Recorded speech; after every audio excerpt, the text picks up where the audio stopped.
Hello, my name is Fran Stoddard, and I'll be your host for today's program. The Orton Family Foundation, in partnership with the Citizens Institute on Rural Design, commonly known as CIRD, which is an initiative of the National Endowment for the Arts, brings you today's event on local food, the secret ingredient for vibrant downtowns. Our presenters today are Stephanie Bertaina. She is a senior policy analyst for the United States EPA Office of Sustainable Communities, that of course is the Environmental Protection Agency. Stephanie, welcome. Hi, Fran. Are you there? Yeah, go ahead, Stephanie. We just want to make sure you're there. Hi. I'm here. Hi. Hi, it's great to have you here.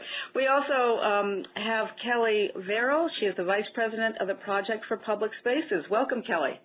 Hi, Fran. Thanks for having me. It's great to have you here. And we also have Jason Moore. He is the President of the Montana Co-op. Welcome to today's talk, Jason. Thank you, Fran. We do have over 500 registrants for our webinar today from all over North America and beyond. For those of you unable to join us live, a recording of this webinar will be made available online. Participants are muted to get as clean an audio signal as possible, but the Adobe Connect platform allows us to share our presenters' visuals and to take your questions. Be sure you click on that link to follow along. You can see that we have people from all across North America. It really is very exciting. Questions already submitted for today's webinar have been reviewed by our speakers, and many will be answered during their presentations. We're also able to take more questions during the presentation and the Q&A period at the end of this hour-long program. So check out the Orton Foundation Twitter feed at #CommunityMatters for memorable quotes from today's program, and you can send questions in via Twitter if you want to, but it certainly is easy to do it here on the Adobe Connect program. If you're having any technical problems, you can dial *0 for phone issues or email Caitlin Davison at cdavison@orton.org, an email address that's there on your screen. So let's get on with the webinar. Steph Bertaina is a senior policy analyst at the U.S. EPA's Office of Sustainable Communities. Stephanie provides technical expertise and assistance to communities across the country that are seeking to build vibrant, healthy, and sustainable neighborhoods and downtowns. She partners with rural communities and small towns as they tackle challenges related to local food systems, healthcare, broadband access, and disaster resilience. Stephanie co-leads the Local Foods, Local Places program, a multi-agency federal initiative that has helped more than 80 cities and towns across the country leverage local food to support local communities and to create walkable, healthy communities. Welcome, Stephanie, and thank you for your terrific work. Take it away. Thank you so much, Fran. I'm really pleased to be here. Well, today I'd like to tell all of you the story of how I have learned that local food is about more than food. Food is about eating, for sure. Who among us doesn't like eating, right? But it's also about place and people and economy. This is what we have discovered at the U.S. EPA in partnership with 6 other federal agencies who support the Local Foods, Local Places program. Over the last 3 years, this program has helped more than 80 communities across the country grow local food systems that connect farmers to local markets, bring fresh food to families, and create walkable, healthy communities. So today, I'd like to share stories from 2 communities that have transformed their downtowns to hopefully inspire and equip you to harness the power of local food in your community. For decades, southeastern Kentucky has seen a sharp decrease in economic opportunity, and with that, a decline in health and in hope. Corbin, Kentucky, population 7,000, is one of those communities. With no jobs and a dying downtown a decade ago, there was no reason for young people to stay. But Andy Salmon thought that his hometown could do better. When I first met Andy a few years ago, he told me the story of how he left home and traveled the world, but decided to come back to Corbin and make it stronger. In 2011, Andy stepped up to run Downtown Corbin, the local Main Street organization that aimed to bring businesses and vibrancy back to downtown. Andy also opened a coffee shop downtown and wanted to bring a branch of the Whitley County Farmers Market to a vacant lot on Main Street. But Andy needed more support for this, so he and some partners applied to Livable Communities in Appalachia, the program that eventually became Local Foods, Local Places. With planning assistance from EPA, USDA, and the Appalachian Regional Commission, Corbin residents, businesses, farmers, and federal partners joined together to make a plan and implement it. Opening the farmers market downtown has been a catalyst of transformation in Corbin, helping farm-based businesses, local artisans, and musicians to thrive. Some vendors, like farmer Kristen Smith of Faulkner Bent Farm, began by selling at the farmers market and went on to occupy storefronts of their own. Together with Andy, Kristen opened a farm-to-table restaurant, the Wrigley Tap Room and Eatery, which you see here. Andy describes Corbin's downtown farmers market as a business incubator that lets entrepreneurs in the community test out ideas and build them into something much more. Today, Andy estimates that Corbin's vacancy rate on Main Street in Corbin has dropped from 40% to 5% in just 2 years. Businesses in Corbin are thriving, and Corbin is becoming a place where young people want to and can stay. Another story comes from Williamson, West Virginia, population 3,000, located in the heart of coal country in southwestern West Virginia.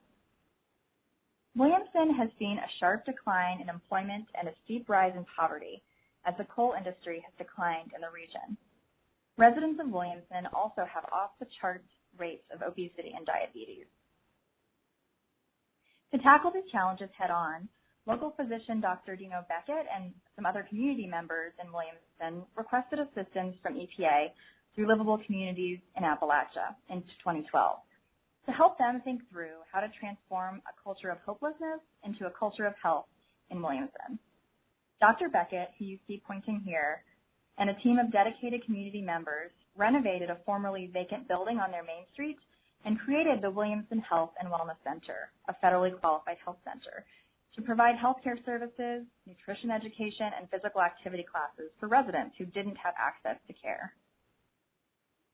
They established a downtown farmers market and community gardens where residents can grow and purchase healthy local food. They also created the Growing Warriors program, where returned veterans gain the skills they need to become farmers. They supported local entrepreneurs, like the owner of 34/8, an entrepreneur who started out selling salads from mason jars and eventually opened her own brick-and-mortar restaurant in downtown Williamson.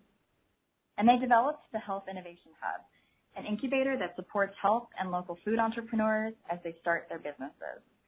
With assistance from Livable Communities in Appalachia in 2012 and Local Foods, Local Places in 2015, the community was able to bring together residents and key federal, state, and philanthropic partners to chart a path forward for their success. Now, patients at the Williamson Health and Wellness Center have access to health care, physical activity, and fresh food. New businesses are starting up in the downtown, bringing new energy and people, and Williamson is creating the kind of healthy, vibrant future its residents want and deserve. Under Local Foods, Local Places, communities get direct technical support and expertise to help integrate local food systems into downtown redevelopment and economic revitalization efforts. A team of experts in local food systems, economic development, and land use planning work directly with communities to develop specific local food projects. LFLP planning assistance includes hosting a community workshop and developing a tangible action plan that is matched up to potential federal resources for implementation. There are several reasons why Local Foods, Local Places has been successful. First, there's a low barrier to entry to this program. The application form is short and easy, and communities that apply for our assistance don't have to have the supplemental resources lined up in advance. In fact, the program helps them leverage additional funding. The second reason for success is the program's low cost to its 7 funders: the USDA, Environmental Protection Agency, Centers for Disease Control and Prevention, U.S. Department of Transportation, U.S. Department of Housing and Urban Development, the Appalachian Regional Commission, and the Delta Regional Authority.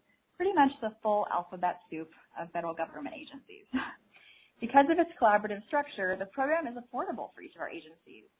And local food touches on all of our missions, which enables us to work together with communities on this common objective.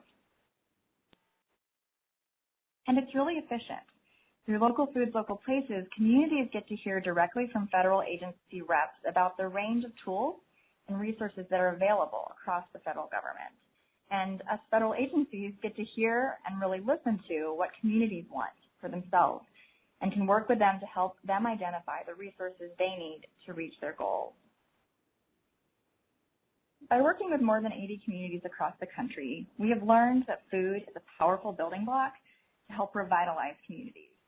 By rebuilding links among local farmers and local businesses, links that were severed decades ago, by reinvesting in existing downtowns and neighborhoods, and by leading with the quality and flavor of real local food, communities are rebounding and becoming even more vibrant.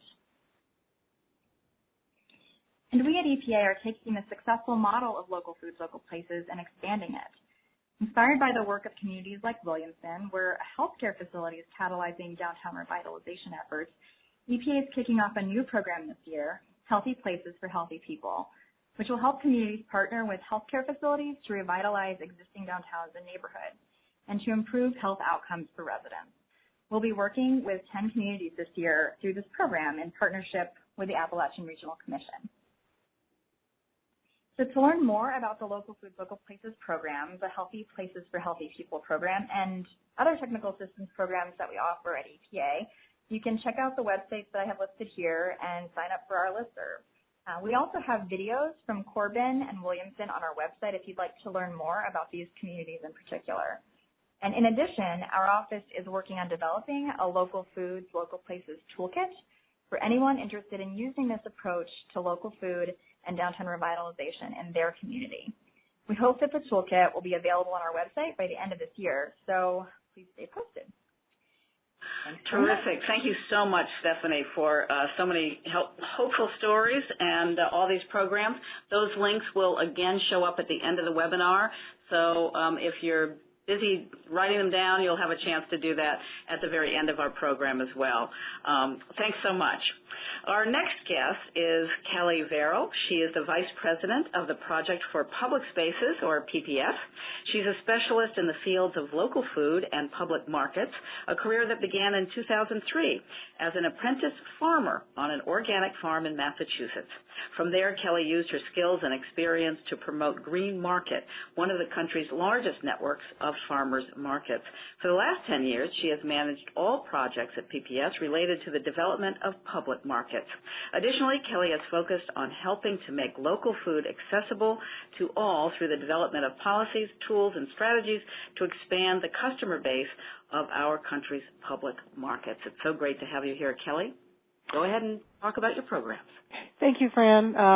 Good afternoon, everybody. I'm excited to speak with you today about public markets and most specifically about farmers markets.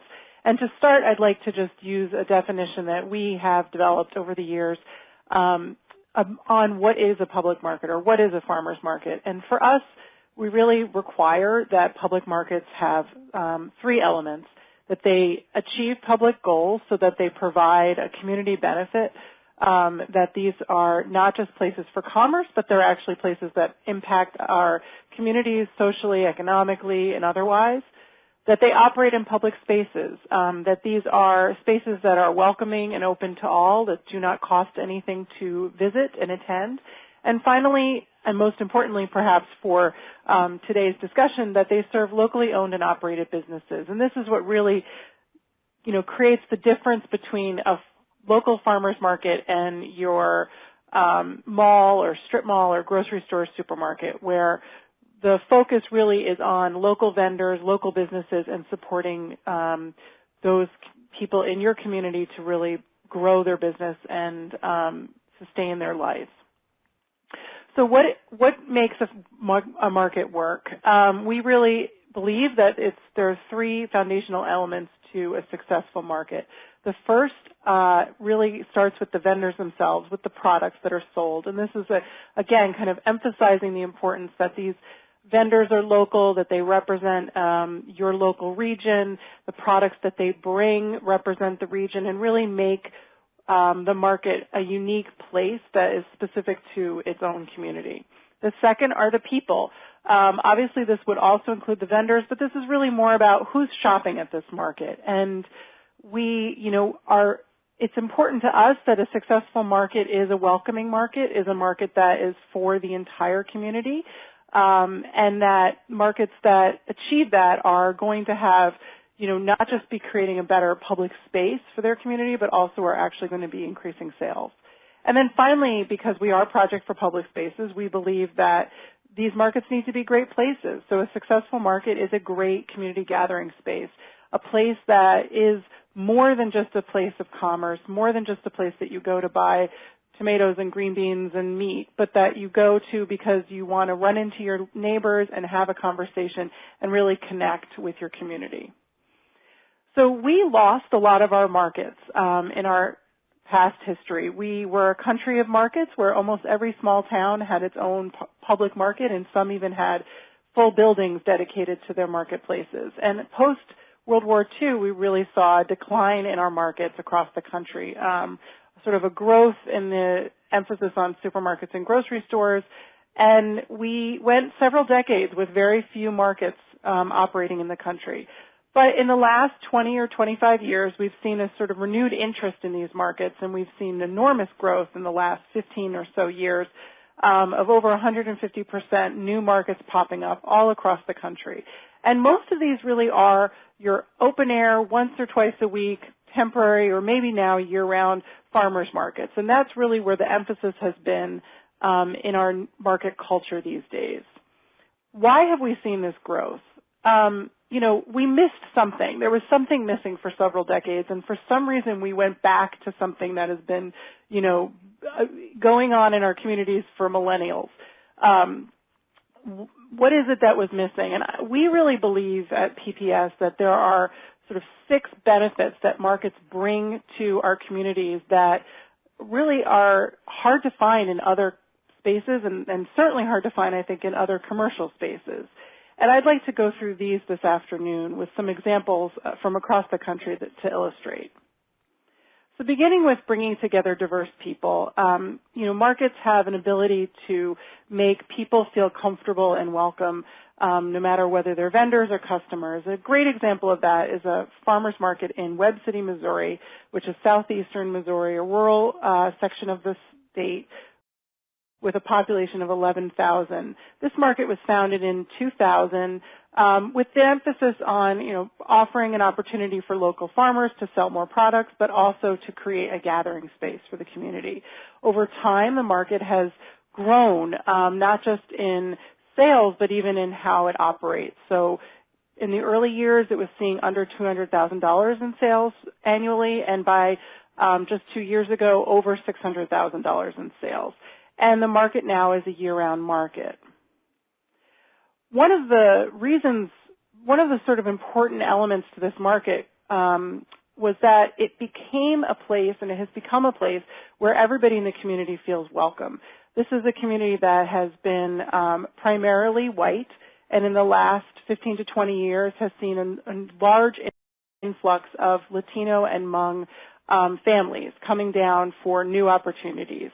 And there's been some tension, frankly, in the community because of this shifting of populations and demographics. And the market was really seen as a place where people could be welcome and welcomed into the community, and there could be a good connection between groups that didn't really know each other very well. One way they did that was through an immigrant farmer training. A lot of the, particularly Hmong vendors that came, Hmong community that came into the area, were traditionally farmers and interested in farming again and interested in selling at the market, but did not understand the climate as well, did not understand the kind of products that the market customers would want to buy, or how to sell those in this different cultural environment. So the farmers market, working with the local cooperative extension, put together a immigrant farmer training, which has grown the farmer base and led to greater sales for these farmers and more inclusion for them in the community. And then they also wanted to look at celebrating everybody's nationalities. Originally, the market was interested in having a day that was dedicated to one nationality and celebrating that one nationality. And instead, they realized that rather than kind of isolate one group, that it would be better to celebrate everybody's heritage. And so they invited vendors and customers to come in traditional gear, to play traditional music from their cultures, to have traditional cultural foods, and they called the day Market Roots. And it was really a day where everybody started to, celebrate. It was fun, and realized that, actually there were a lot more things that were similar about each other and sort of their move to the United States than dissimilar. And then finally, in terms of economics, they've realized that they've needed to be more welcoming to people of different economic levels. And so one way they've done that is to institute a new program in the last couple of years on Tuesdays for kids. And it's a USDA-funded program in which they are able to provide free lunch using market products for kids under 18 years old. There is no requirements. You don't have to prove that you need the food or that you are a citizen of the country. You can just show up as a kid and get the meal. And the adults that are with the kids are allowed to, for a very low cost, purchase the meal as well. And it's become a real celebration at the market, and it's been really important to actually growing sales because this is one of their lower sales days. They have a two-day a week market, Tuesdays and Saturdays. Saturday has always been a more bigger sales day than Tuesday. And having this meal and having a food stamp matching program, a SNAP matching program, has doubled the market sales on that day. So markets also link urban and rural economies. When we can have an urban market setting with a density of a lot of people and offer a location for our rural farmers to come to and sell products, we are, more likely to be able to support each other economically and also to bridge divides in terms of our social experience. One example of that is here where I live in New York City. The over 55 farmers markets that are operated by Green Market preserve over 30,000 acres of regional farmland, mostly in the Hudson Valley of New York and New Jersey and Connecticut. And what that connection has done is really made the regional farmland and preservation of agriculture really important to those that live in New York City, and for the regional farmers themselves to sort of see that there is a connection with their big city neighbors. Promoting public health is probably these days the most sort of attention-grabbing of the benefits of public markets and farmers markets. It's where most people have been putting a lot of attention in terms of policy and in terms of funding for these markets. An example of a market that has a real emphasis on improving public health in its community is the Espanola Farmers Market in New Mexico. This is a community of 10,000 or so people with a farmers market that's been in operation for over 20 years. This market has, this community has struggled with high rates of childhood obesity and diet-related disease, and has really used their market and seen their market as a place to celebrate good food and celebrate wellness and health in their community. A few of the ways they do that is through a veggie prescription program in which children that participate in a local clinic are given coupons that they can spend on produce at the farmers market. And they also have invited local health clinics to table at the farmers market to provide nutrition information, do blood testing, blood pressure testing as well, and to really create a kind of safe space for people to interact with practitioners, health practitioners, but in a way that's not scary, like perhaps going to the doctor's office or a hospital. And because they have such an emphasis on youth in this community, they have started a program called Cooking Up Traditions. And every year, 12 students participate in this program, and they are learning traditional cultural foods and how to cook those, and they demonstrate those at the market. And one of the really interesting ways they do that is using this clay oven you can see here, which honors this region of the country's heritage and culture and really celebrates where a lot of folks come from. The Athens Farmers Market in southeastern Ohio is part of the Appalachian region of our country. Athens, Ohio is a population of 24,000, and they have really become a great example of how markets can provide economic opportunity. This is a market that is quite experienced, been around for approximately 40 years. It is a year-round market with over 80 vendors, so it's a large farmers market. It's one of the sort of original markets that has come back in the 70s and 80s. And they've really seen how this market can become a great place for starting new businesses and also supporting the growth of jobs in their community, which has really been very important to them. One way they've done that is to open up a community kitchen. The local nonprofit has started the Athens Food Venture Center, and in partnership with the market has really allowed existing farmers who sell at the farmers market to do some value-added production and be able to sell things like tomato sauce using the tomatoes they grow at the market, and has also given opportunity to local Athens citizens who are not farmers but who would like to use local produce and products to create value-added products themselves within the market. And it's really been seen as a national example of a successful shared-use commercial kitchen. And this is really important to the Athens Farmers Market, so important, in fact, that they have been working with the Farmers Market Coalition on gathering some metrics for their market and have come to the conclusion that they are supporting over 260 employees through the farmers market. Marquette, Michigan is a great example of a market that has created active public space. The farmers market was in a parking lot, and when a local community center was opened called the Commons, they moved their market from an empty parking lot to the front of this new community center. The community center originally was going to build just an ice skating rink out front, which would obviously be well used, but only for 4 to 6 months of the year. And so instead of having this empty space in the middle of their town for the rest of the year, they invited the farmers market to move there. And what it allowed for is a much nicer location for the market and more space, so the market's been able to grow in size and increase its customer base. And then finally, the last benefit of these markets for communities has been renewing downtowns and neighborhoods. And it's quite often we will be asked by folks who want to start a new farmers market. The reason is really that they are interested in bringing life back to their main street. An example of this is Washington, Pennsylvania, outside of Pittsburgh, with a population of approximately 13,000. And this market was founded in 2004 with the explicit purpose of bringing some vibrancy and energy to their main street. They were pretty successful right off the bat with about 25 or so vendors. They operated in a parking lot. And after time, they realized that they had something worth investing in. And so they put forth an idea to build a pavilion, a shed that would cover this parking, so they'd have covered parking 7 days a week. And the day that the market is in operation, they would have a more permanent location for the market, more opportunity for storage and for programming around that market.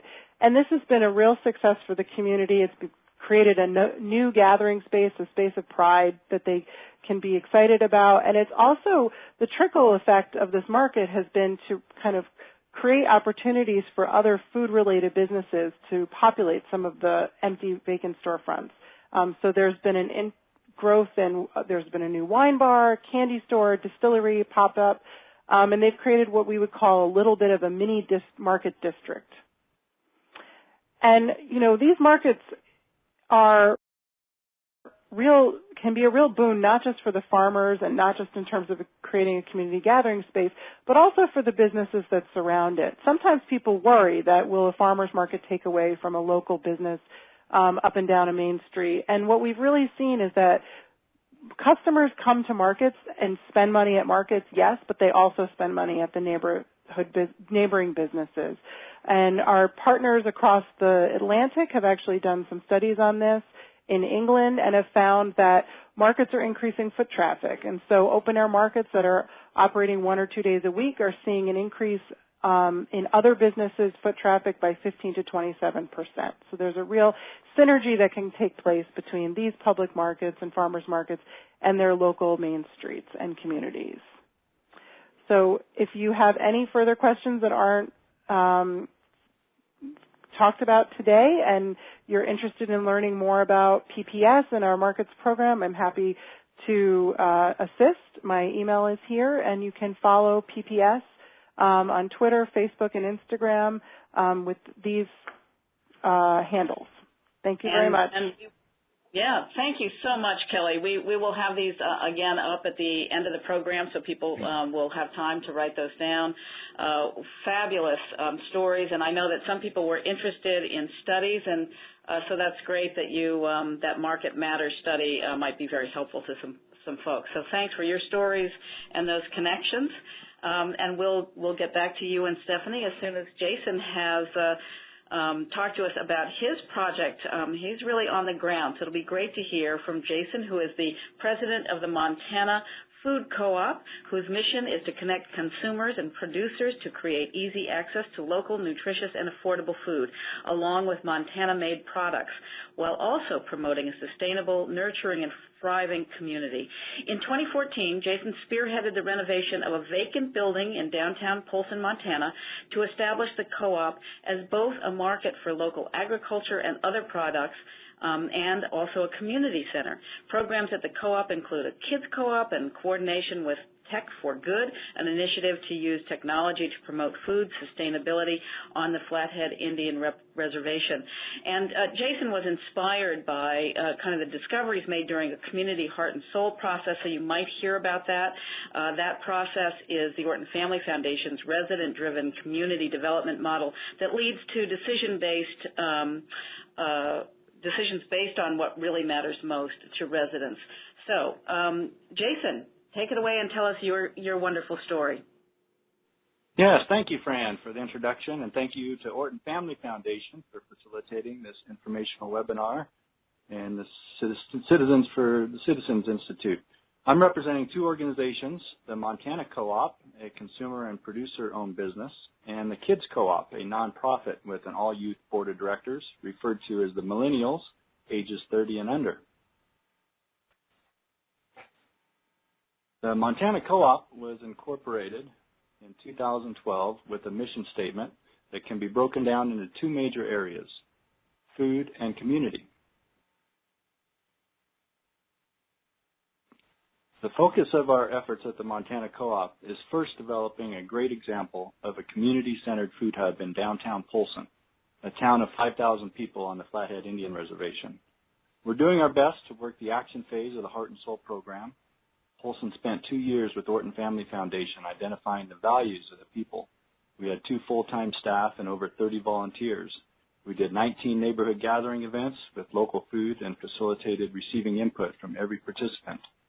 Community Heart and Soul, as Fran mentioned earlier, is a community development model that builds a stronger, healthier, more economically vibrant small cities and towns.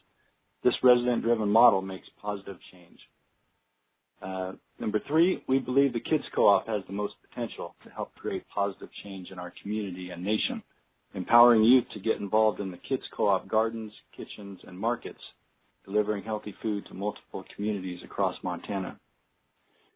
And support healthy lifestyles with prepared meals, exercise, and health coaching. And also food sovereignty with the CSKT tribe, creating a group of food hubs on the reservation working together.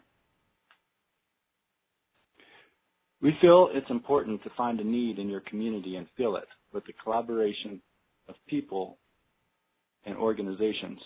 For our area, Native Americans are living 20 years less than the white population. This is a big need to fix and will take lots of people. Just need to go back one slide. Yeah, so this is a picture of our Polson Food Hub. Our concept of a food hub is focused on food and community. The Polson Hub example involves turning a vacant space into a Made in Montana retail store, that's at the very front of the building, a business center for economic development, an activity center for youth and adults, an outdoor market, a community garden, an online farmers market with a weekly pickup, and a community kitchen with the Kids Co-op restaurant offering healthy fast foods from farm to fork. All of this was done in the last 3 years by volunteers from the Heart and Soul program and other passionate individuals. I want to reiterate that this is just an example of what any community can do when people come together. One of the next projects for the Polson Hub is building a greenhouse on the roof with a place for sitting while overlooking Flathead Lake. We're working with other communities on and off the reservation and developing their food hub that ties into the Montana Co-op Food Hub Network and offers the same programs and services as our Polson Hub. The Montana Co-op's 5-year goal is to create a group of community-centered food hubs, one in every community on the Flathead Indian Reservation, to support regional food access, cultural connections, and shared programs benefiting youth and families. A basic definition of a food hub is a facility where local food comes in from local farms, cleaned, sorted, stored, and distributed to the local and regional communities. Our concept of a food hub also focuses on health support, building community, and engaging our youth. A food hub can be an existing facility, occupied or vacant, that ties into a food marketing and distribution system. A hub is more than just food. It's about people with passions coming together and building a better community. It includes music, art, exercise, business development, and meeting space. Our community-centered food hubs look for places with resources for gardens and kitchens. The Montana Co-op has been an all-volunteer project, and we're faced with the challenge of operating a full-fledged business with delivering local food to multiple communities every week year-round. Our implementation on our strategic plan is missing the workers. You have to get creative on how you're going to compensate or access people to work in all areas of this business that involves accounting, marketing, social media, website management, truck driving, etc.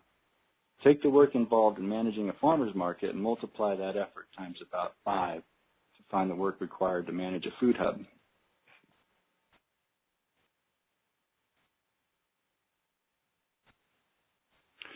Food hubs support communities by providing local healthy food year-round and a place for gatherings and meetings. Food hubs promote more local food production in the kids' co-op gardens, kitchens, and markets. Technology can be used to communicate a purchase of local food directly from a customer's cell phone to the farmers. This online farmers market business model was started by the Oklahoma Food Co-op 17 years ago. Now almost every state has a website offering local food for sale from local farmers and ranchers. During our feasibility study with our Montana Co-op Steering Committee, we visited 2 online co-ops, including the Oklahoma Food Co-op and Idaho's Bounty Co-op. The Oklahoma Food Co-op sells over 2,500 food and non-food products, all made in Oklahoma. And they serve over 50 communities across Oklahoma with drop points. The Montana Co-op's plan is for these drop points to actually be the start of a food hub.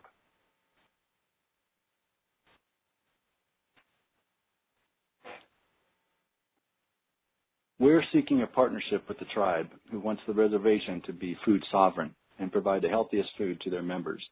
One of the major components of an online farmers market is the food delivery system and the transportation route. We're providing right now through a food sovereignty grant that having access to local fresh vegetables creates healthier bodies. This grant has measured the nutritional content of vegetables found in our grocery stores compared to the produce from local farmers markets. Besides the health factor of local food, there are many more benefits of producing and consuming local food, including creating jobs in a sustainable industry, food security, disaster preparedness, and education, teaching our youth real-life skills like gardening, preparing meals, and business entrepreneurship. Our Food Sovereignty Initiative has a vision of building healthy lifestyles for tribal and non-tribal people by empowering our relationship to food and landscape. It involves creating a sustainable local food system that improves access to healthy food. Food is our medicine. And if a nation cannot feed itself, it is not a truly sovereign nation. That came from our tribe. All of our local food and prepared meals can be purchased on our website year-round using food stamps. There are also double bucks for snaps on vegetables during the Polson Farmers Market, which operates every Friday just down the street from us. We also trade. Kids Co-op is a member of the only formal trade network in Montana. We trade with over 400 regional businesses. 50 years ago, Montana was producing 70% of our own food. Today it's close to 10%. This means that millions of dollars and thousands of jobs are leaving our communities. How do we change this? What are the next steps? This is where the introduction of the Kids Co-op comes in. I'm the Boss is their logo, because it is about empowering and taking ownership. The Montana Co-op mentors share best practices and real-life skills of growing, processing, selling, and distributing food products. The Kids Co-op is empowering and encouraging our youth in many fruitful industries. Our vision for the Kids Co-op is to not just empower our youth, but educating and mentoring in sustainable industries that will strengthen our economy while sharing real-life skills. In addition to supporting our youth with career development, we're creating programs to get youth and young adults hooked on good things, including art, food, culture, music, and exercise. Kids Co-op members benefit by learning the co-op business model and skills in business, working with others towards product development, community service, project management, entrepreneurship, and a variety of other industries. Social interactions roll from mentors, novel experience with peers, opportunities for the kids to form friendships, exposure to real-world environments, positive self-regard through contributing to the environment, economy, and the add work experience to their resumes for further scholarships and new jobs.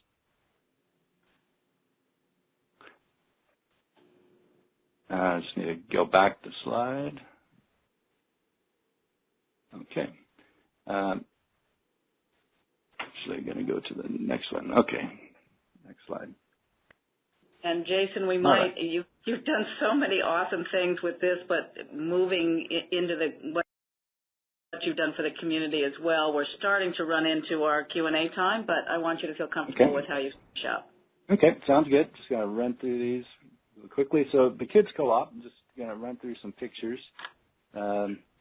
They're getting involved in the full food production chain, and that's the key. And by being involved in the full chain, they can actually do some unique things like getting people their food the same day it's picked.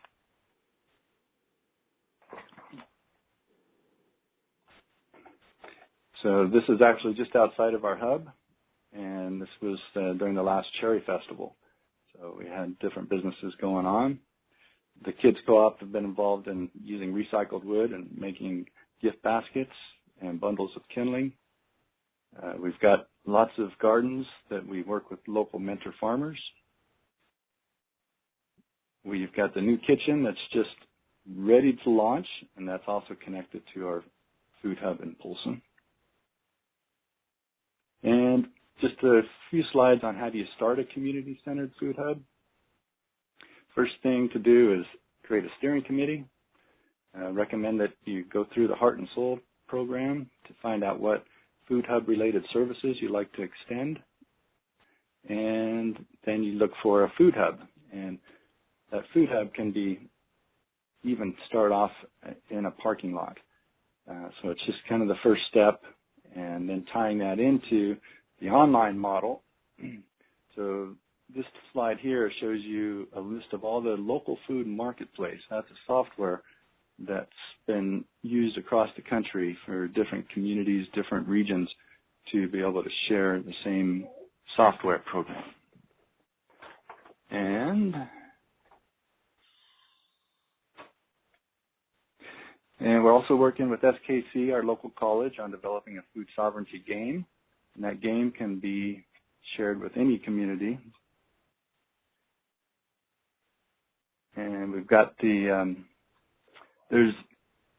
I've got some resources to share, but one of them here is the American Heartland has a video that actually interviews a local farmer in her garden and how she communicates online with customers. So it's at episode 919. Food hubs, this is a quote from the Agriculture Deputy Secretary Kathleen Merrigan. So Merrigan focuses on the economic opportunities of food hubs, an emerging set of business models to provide additional outlets for small and medium-sized farmers. I like these slides here. I didn't create these, but it shows the food hub organization in the middle, and it shows the inputs going in, food sources, and it's got the outputs of going out in different classes and different value-added foods. And this other one too, once again, I can't take credit for it, but it's a healthy local food system, and it shows how it's all connected with the food hub concept being in the middle. This is a picture of our website, and you can order online 24/7, 7 days a week. And just some before pictures of our food hub. So when we got access to this building right on Main Street. It was vacant for 3 to 4 years. This is actually the bathroom that is right on Main Street. It was right at the end of our building, and this was open to the public with no running water for 3 years. So you can imagine what we got into. That it was awesome. This is our activity center. It used to be a garage, and then we turned that into a community center, and it just kept expanding and growing. Just kept bringing in more people with different passions.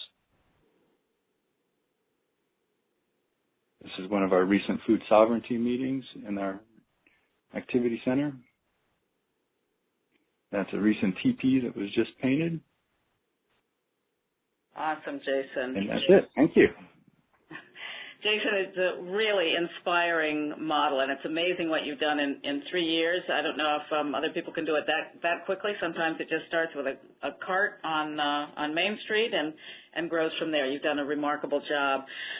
So thank you, all three of you. Quickly, we'll try to get to a couple of quick questions. One is that came up a couple of times in a couple of different ways, was how to make sure low-income folks can afford to buy local food, and how you make sure that local food stores are serving, or your markets are serving low-income communities. And I realized that Jason talked about accepting SNAP cards and having trade that helps.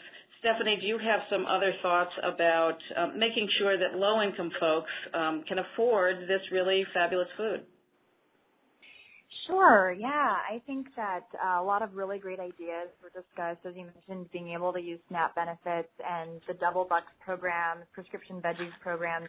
A lot of those tools help create access for people, but I think I wanted to just remind folks that, you know, local food is also about creating economic development opportunities for all community members. And many of the communities where I've worked have seen local food as a potential for people to actually earn income. I was just in Harlan, Kentucky, for example, one of our communities this year, and they talked a lot about how small-scale gardening that people are already doing in that community, if brought to scale at the market, could provide additional income for people. So I think I would encourage folks to think about it in terms of both sides of the picture there, both about creating access and then also creating economic opportunity. And also, Kelly, there was a question about are farmers markets financially self-sustaining? You know, given this can help people with their own income, but are they really self-sustaining? You know, I think there's a variety of financial models out there with regards to farmers markets. There certainly are farmers markets, many farmers markets that are sustainable financially, and really that comes down to how many people are working there and what you're charging for stall fees. And I would strongly encourage anybody out there who has a farmers market or is thinking about starting a farmers market to charge something to your vendors. We have a habit as managers of markets to sort of feel desperation that what we're starting is something that we have to kind of beg people to participate in. And, you know, you are bringing a value to farmers and producers, or I hope you are, and that is worthy of some form of payment. And so even if it's a small amount of money, we need to make sure that we are charging something for our vendors to participate. Web City is a good example of a market that is run with volunteers. We were able to re-grant them some funding, and that helped pay for a part-time manager. And I do think it's great if you can get to a point where somebody can get paid to work at the market, even if it's part-time. But they've been able to do a lot with volunteers and the farmers pitching in and the community members pitching in. There's some interesting work out of Oregon State, 2 professors out there who have kind of found a sweet spot of how many vendors you sort of need to become sustainable over the years, and it's somewhere around 25 to 30. And, you know, there's ways of kind of getting there. I think one of the important things to think about when you're first starting out is that you may not be financially sustainable right away, and it's important to kind of figure out what it will take to keep you going and to make sure that your funding sources, your partners, your sponsors know that, and you will run a much better market if you kind of know ahead of time what it will take to run the business and run it as a business. And while we're talking about vendors, just a quick follow-up question that came in about how can small town market get vendors when there's competition for vendors within bigger areas. So if you're a small town and you're outside a larger populated area and there are a couple of markets, do you have any tips for smaller towns that might not be as successful attracting vendors who are going to bigger venues? So I think the key is to never think of your farmer's market as only a place for people to buy and sell. I think that it's really important, especially in smaller towns where there's competition, to try to tie the activity of the farmer's market to other community events. So thinking about, like, the example again of Web City with the Tuesday meals for kids. You know, are there things already going on in your community that are kind of examples of community gathering that your market can attach itself to, either physically or programmatically, so that you have a sort of built-in customer base and you can attract people there? In the beginning, you may have to kind of do a little bit of begging to those local vendors, but you know, if you can build in other programming and other things that are going on in the community with your market, and you can have kind of an already established customer base, then you're somewhere. You're ahead of the game, so to speak. And I think a lot of it is really about communication with the markets that are around you, and making sure you're not all competing for a market on the exact same day. I have my parents live in Vermont, and I laugh because almost every market around their house is a Friday market, and I kind of shake my head and say, I don't know how any of you are running a market if you're all running it all on the same day. So, communicating with each other, coming up with another day, another time, and making yourself unique is a good way to get more vendors. That's a great tip. Yeah, my towns around us are Thursday, you go someplace, Friday another day, Saturday another day, et cetera, which is terrific. Let me see. Jason, somebody came in with a question to see if you could give examples of what trade type exchanges might look like. So can you just give an example or two of what trading might be? Sure. I would suggest first try and find any formal trade network that exists. We only have one in all of Montana, but I know a lot of larger centers will have some form of formal trade network. There's also one that started up in Montana. It didn't last, but they had local bucks that were distributed, so they actually printed out money, and that has been used to exchange food with other multiple services and products. But right now we operate under this We Trade network, and it's got an online capability. And that's the way most of our trade happens. We don't do too much of people just walking in that are not affiliated with the We Trade network. Okay, thank you. A number of questions were around ways to get people who don't believe in farmers markets to help them understand that they can stimulate economic growth. Kind of what's the best way to get developers interested in implementing your vision? What is your response to those who don't believe in farmers markets? Stephanie, back to you. How do you get people interested to begin with in these markets, to support them, to begin implementation? Sure, and I would just say that for us, through the work that we've done, it really starts with the community vision, asking the question, really what does local food and downtown revitalization mean for you? And the community might decide that means a farmer's market. It might be a food hub. It might be just getting local food into local restaurants. So I think it actually really needs to first start with the community. What is their vision for what they want to accomplish? And when you start there, the excitement and the enthusiasm comes from that vision. So that's what we've seen in communities across the country, that, again, it's not a predetermined outcome. You shall have a farmer's market in your community. It's really saying, what's strong about your community? How is local food a part of that? And what do you want to see? What are your needs? And what are the opportunities to meet those needs? And so it really does look different depending on where you are. And I think those are the most lasting results when you have the community vision that drives all of those decisions. Terrific, thanks.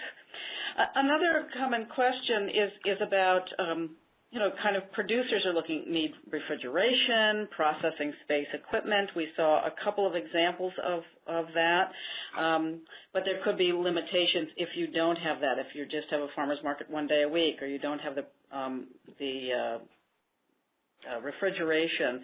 So let me see, Maria from Idaho says, can the presenter speak about how to sell the value of this type of facility to developers, investors, or the government? There are many creative minds involved in your local project, but raising large amounts of capital is not a skill set that they've really developed there. Can you speak a little bit to then processing and support for farmers markets? Kelly, do you want to take a stab at that? Sure. I mean, I would be curious to hear what Steph has to say, because we don't get as involved in food hubs or as the commercial kitchen as much. But I would say that, I'm a big proponent of evolution, and so I believe in kind of starting with, in the case of a smaller town, probably starting with an open air market and letting that grow and seeing what can come out of that. And and the example I gave with Athens with the shared use commercial kitchen, that was not something that opened at the exact same time as the farmers market. That came out of the needs of the market and the community. And I use the Corbin, Kentucky example in other presentations as well. I love that example. And again, that's a open air market that started out, but then has been able to provide more brick and mortar opportunity for vendors that have kind of proven themselves in that open air market. So you take a low risk and relatively low cost effort like a farmer's market, and you kind of test the water, so to speak, and see what's possible, and let vendors and let the market itself kind of grow accordingly. And Stephanie, I would like you to add to that, but also we have Nicole from Massachusetts wondering if it's better to set up a nonprofit or a small business.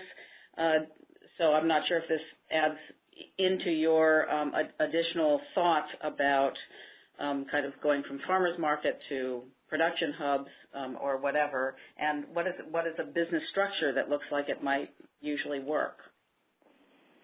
Well, I can take the kind of processing question and how small towns might be able to think about some of those other support systems.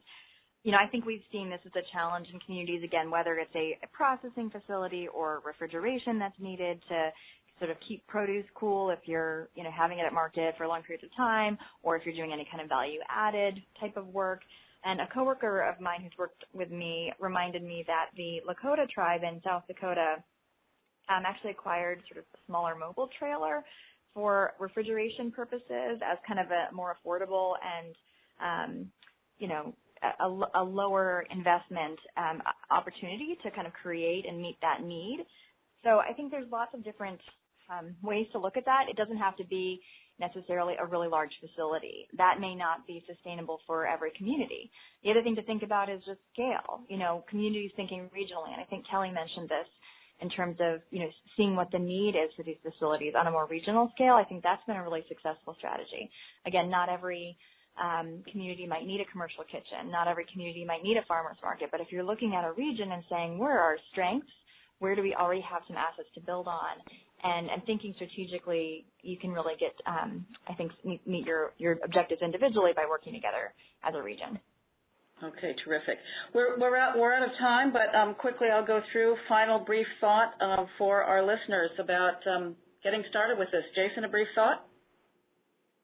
Well, just want to say we're available to share anything that we've done. A lot of what we're doing is in the early implementation phase, so the more we can cooperate with everybody across the nation, the better. So great. Thank you.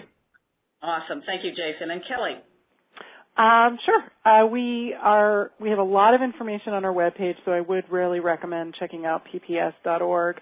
I've listed the Main Street Guide to Markets. We did this in collaboration with the National Main Street Center.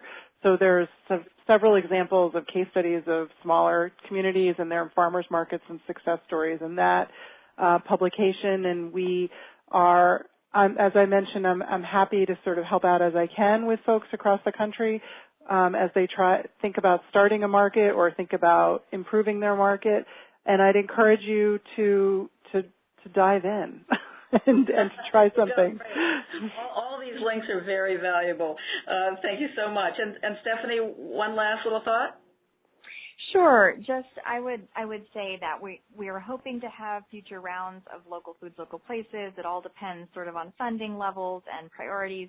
But regardless of whether we have future rounds, we are hoping to develop this local foods, local places toolkit, which I would just say for everyone who's interested in this type of work to keep an eye out for that. Our idea is to sort of create a set of materials that any community could pick up and run a similar process in their community if they're interested in the connection between local food and downtown revitalization. So that is something we're working on that I hope will be useful to folks as well. Okay, awesome. Thank you so much, Stephanie, from the EPA. It's been great to have you here. Thank you. And thanks also to Kelly Verrill. She's the Vice President of Project for Public Spaces. Thank you for being with us today, Kelly. Thank you. And Jason, finally, the President of the Montana Co-op. It's been great to hear your stories from Polson. And I'd also like to thank CIRD, the Citizens Institute on Rural Design, and the Orton Family Foundation, who make these sessions possible. We hope you take a moment to fill out the survey provided as a link on your Adobe Connect page. We're particularly interested to hear what you learned from today's webinar and your preferences on time of day and future events and what you might like to hear about next. The recording of this webinar will be sent to all registrants and posted on our website at www.orton.org. We hope you join us in July when we'll offer tips on that persistent issue, attracting and retaining volunteers. Thanks so much to our guests. This has really been terrific, and thanks to all of you for joining us today. See you next time, I hope. Bye-bye.